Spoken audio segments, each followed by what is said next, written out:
Hello students, electrostatics के part 4 video में आपका स्वागत है। इस वीडियो में हम लोग कूलॉम्स लॉ को वेक्टर फॉर्म में रिप्रेजेंट करना सीखेंगे। प्रीवियस वीडियो में आप लोग कूलॉम्स लॉ देख चुके हैं, जिसमें आप लोगों ने देखा है the electrostatic force of interaction between two electric charges is directly proportional to the product of charges and inversely proportional to square of distance between them। और आज हम लोग डायरेक्शन की बात करेंगे, तो उसका डायरेक्शन होगा it will acts along the line joining two charges. ये हम लोग को डायरेक्शन बताता है। ऑल्सो अगर मैथमेटिकली फॉर्म में हम लोग इसको रिप्रेजेंट करें तो वैक्यूम में हमारा फॉर्मूला होगा 1/4πε0 Q1 Q2/r²। This will give you the magnitude. अगर चार्ज को अगर आप प्लेस कर देते हैं किसी दूसरे मीडियम में, तो उस मीडियम का रिलेटिव परमिटिविटी से आपको यहाँ पे मल्टीप्लाई करना होगा, या in other words you can say that यहाँ पे इप्सिलन नॉट के जगह पे आपको इप्सिलन उस मीडियम का यूज़ करना होगा, जहाँ पे इप्सिलन का वैल्यू होगा epsilon naught into E R, where E R is the relative permittivity of the given medium. तो ये प्रीवियस वीडियो में हम लोग देख चुके हैं। और आज का हमारा जो मेन टॉपिक है, जिसमें कि हम लोग डायरेक्शन की बात करने वाले हैं, तो इसका डायरेक्शन उन दोनों चार्जेस को ज्वाइन करने वाले लाइन के अलॉन्ग होगा। अगर दोनों पॉजिटिव चार्ज है तो डेफिनेटली वो एक दूसरे को रिपेल करेगा, और इसी का डायरेक्शंस हम लोग को फाइंड करना है। तो यहाँ पे हम लोग कुछ नोटेशंस यूज़ करेंगे। चार्ज 1 पर लगने वाले फोर्स को हम लोग फोर्स ऑन 1/2 से शो करेंगे। ये आपको बताता है, 1 बताता है कि चार्ज 1 पर फोर्स लग रहा है, और 2 बताता है कि फोर्स लगा कौन रहा है, तो चार्ज 2 फोर्स लगा रहा है। सिमिलरली Q2 पर लगने वाले फोर्स को हम लोग F2/1 फोर्स ऑन 2/1 से शो करेंगे। Of course force is a vector quantity, तो इसका मैग्नीट्यूड तो इसी फॉर्मूला से हम लोग देंगे, लेकिन डायरेक्शन के लिए यहाँ पर हम लोग एक यूनिट वेक्टर का यूज़ करेंगे। जैसा कि आप जानते हैं, यूनिट वेक्टर सिर्फ डायरेक्शन को शो करता है, उसका मैग्नीट्यूड 1 होता है। तो इसे हम लोग नेक्स्ट स्लाइड्स में देखने वाले हैं। तो वेक्टर फॉर्म को समझने के लिए यहाँ पर एक हम लोग सिंपल सा डायग्राम बना रहे हैं। इस डायग्राम में हम लोगों ने कुछ सिंबल यूज़ किया है, जैसे कि R1, ये जो वेक्टर है, this one is the vector R1। Vector R1 tells you position vector of R1, means position vector of this charge Q1। Similarly R2 आपको बता रहा है कि ये Q2 चार्ज Q2 का पोजीशन वेक्टर है। तो यहाँ पे हम लोग ये सिंबल यूज़ करने वाले हैं R1 R2। सिमिलरली दूसरा सिंबल जो हम लोगों ने प्रीवियस स्लाइड में डिस्कस किया है, F12। F12 is what? Force on 1, this one is the charge 1, force on charge 1 due to which? Due to charge 2। Similarly F21 हम लोग यूज़ करेंगे, this one is the force on 2/1। ये 2 पर लगने वाला फोर्स है, कौन लगा रहा है? तो चार्ज 1 लगा रहा है, तो डेफिनेटली इसका डायरेक्शन इस डायरेक्शन में होगा। सो स्टूडेंट्स, डायरेक्शन के लिए हम लोग यहाँ पर एक यूनिट वेक्टर का यूज़ करेंगे। सपोज अगर इस फोर्स का मैग्नीट्यूड आपको बताना है, तो मैग्नीट्यूड जैसा कि प्रीवियसली आप जानते हैं, force is equal to 1/4πε0 Q1 Q2/r²। तो मैग्नीट्यूड वही रहेगा, लेकिन डायरेक्शन के लिए हम लोग इसके अलोंग एक यूनिट वेक्टर का यूज़ करेंगे, और उस यूनिट वेक्टर को जैसा हम लोगों ने डिस्कस किया है R12 से शो करेंगे। R12 क्या बताता है? R12 यूनिट वेक्टर शो करता है कि this one is the position vector of charge 1 from 2। It means position unit vector of 1/2। तो इसी को हम लोग वेक्टर फॉर्म में लिखने से पहले R12 कैप को, जैसा कि आप जानते हैं, अगर आपको वेक्टर फाइंड करना है, वेक्टर R12 अगर फाइंड करना है, तो यहाँ पे R12 क्या है? This one is the charge 1, this one is the charge 2। It indicates position vector of 1 with respect to 2। तो 1 का पोजीशन किधर है? इस डायरेक्शन में 2 के रेस्पेक्ट में। सो this one is the R12 cap. तो ये हमारा R12 कैप का डायरेक्शन है, और ये हमारा R2 का डायरेक्शन है, ये हमारा R1 का डायरेक्शन है।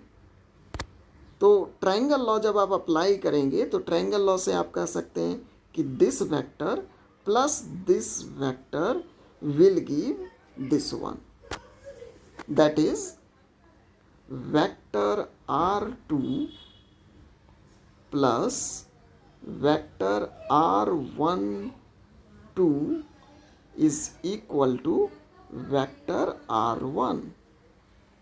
So you have to find R12 cap. So R12 cap will be this minus this, that is R12 vector is equal to R1 vector minus R2 vector. Now तो ये हमारा R12 vector निकला, लेकिन हमें ये इस R12 में इसका मैग्नीट्यूड भी इंक्लूड है, हमें सिर्फ इसका डायरेक्शन चाहिए। तो किसी भी वेक्टर को उसकी के मैग्नीट्यूड से डिवाइड करने पर आपको यूनिट वेक्टर मिलता है। तो यहाँ से यहाँ का मैग्नीट्यूड जो है दैट इज सिंपली R। तो R12 कैप अगर आपको फाइंड करना हो तो R12 कैप फाइंड करने के लिए आप इस वेक्टर को R से डिवाइड कर देंगे, then you will get R12 cap, that is R12 cap vector is equal to vector R12 divided by simply R। तो ये हमारा यूनिट वेक्टर होगा। इसी को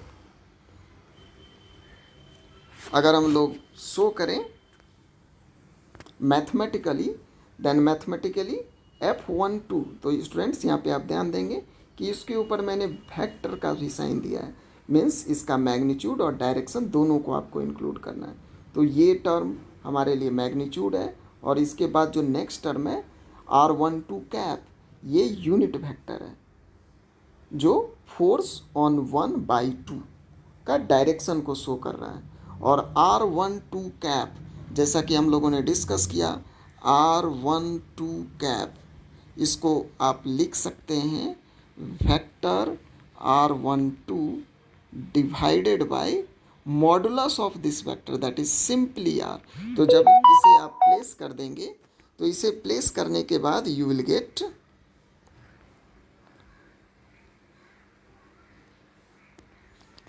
जब इसे आप प्लेस कर देंगे तो डिनोमिनेटर में आपके पास RQ का टर्म होगा, और R12 कैप वेक्टर के जगह पे R12 वेक्टर का यूज कर रहे हैं। So this one give you the Coulomb's law in vector form.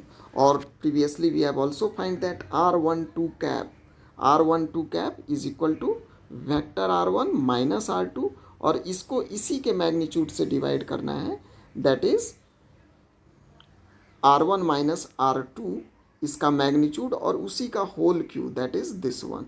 तो ये हमारा Coulomb's law in vector form है।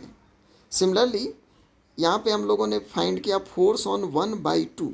अगर आप इसका अपोजिट फाइंड करना चाहते हैं, दैट इज फोर्स ऑन 2/1, तो उसे हम लोग वेक्टर के फॉर्म में बस चार्ज 2 के जगह पे चार्ज 1 और चार्ज 1 के जगह पे चार्ज 2 जब प्लेस कर देंगे, then you will get this formula. बाकी सब एज इट इज़ है हमारा। बाकी देखेंगे जहाँ पे 2 लिखा हुआ था वहाँ 1 लिखा हुआ है, जहाँ 1 लिखा हुआ था वहाँ पे 2 लिखा हुआ है। So it will remain same. And also अगर आप इसे ध्यान से देखेंगे तो R12 का डायरेक्शन जो है वो पोजीशन वेक्टर ऑफ 1 है along 2, that is along this one R12 cap. ये आपको बता रहा है 1 का पोजीशन 2 के रिस्पेक्ट में ऑफकोर्स यूनिट वेक्टर के टर्म में, और R21 कैप आपको बता रहा है 2 का पोजीशन 1 के रिस्पेक्ट में यूनिट वेक्टर के टर्म में। तो यहाँ पे आप देख सकते हैं दोनों का डायरेक्शन एक दूसरे के अपोजिट है, तो अपोजिट वेक्टर को हम लोग इस तरह से लिखते हैं। और जब आप फोर्स 1/2 में R12 कैप के जगह पे माइनस R21 कैप को रिप्लेस कर देंगे, then you will get this one, and as you know this one without minus sign, this one is the force on 2 by 1. So this force and this force of course magnitude are equal but having opposite sign. तो ये obvious है कि दोनों एक दूसरे को repel करेगा in opposite direction, तो डेफिनेटली ये दोनों फोर्सेस एक दूसरे के अपोजिट होंगे लेकिन मैग्नीट्यूड सेम होगा. सो होप स्टूडेंट्स आप लोग कुलॉम्स लॉ को वेक्टर फॉर्म में आसानी से लिखना सीख चुके होंगे. इसे आप एक बार ज़रूर प्रैक्टिस करें. और आपके लिए एक क्वेश्चंस है जो कि आपका थिंकिंग लेवल को इंक्रीज़ करेगा. जैसा कि आप मैथ में जानते हैं कि अगर किसी पॉइंट का कोऑर्डिनेट, सपोज यहाँ पे चार्ज Q1 का कोऑर्डिनेट x1 y1 z1 हो और Q2 का कोऑर्डिनेट x2 y2 z2 हो, तो हम लोग R1 का पोजीशन वेक्टर लिखते हैं x1 i cap, y1 j cap and z1 k cap. Similarly अगर Q2 का कोऑर्डिनेट x2 y2 z2 हो तो उसका पोजीशन वेक्टर हम लोग लिखते हैं x2 i cap, y2 j cap and z2 k cap. तो इस कॉन्सेप्ट का यूज़ करके आपको कुलॉम्स लॉ को कोऑर्डिनेट फॉर्म में एक्सप्रेस करना है. सो स्टूडेंट्स इसे आप कमेंट में दिखाएंगे कि आपका कुलॉम्स लॉ इन कोऑर्डिनेट फॉर्म क्या आ रहा है. Thank you students. Next video में हम लोग आगे देखेंगे. Thank you.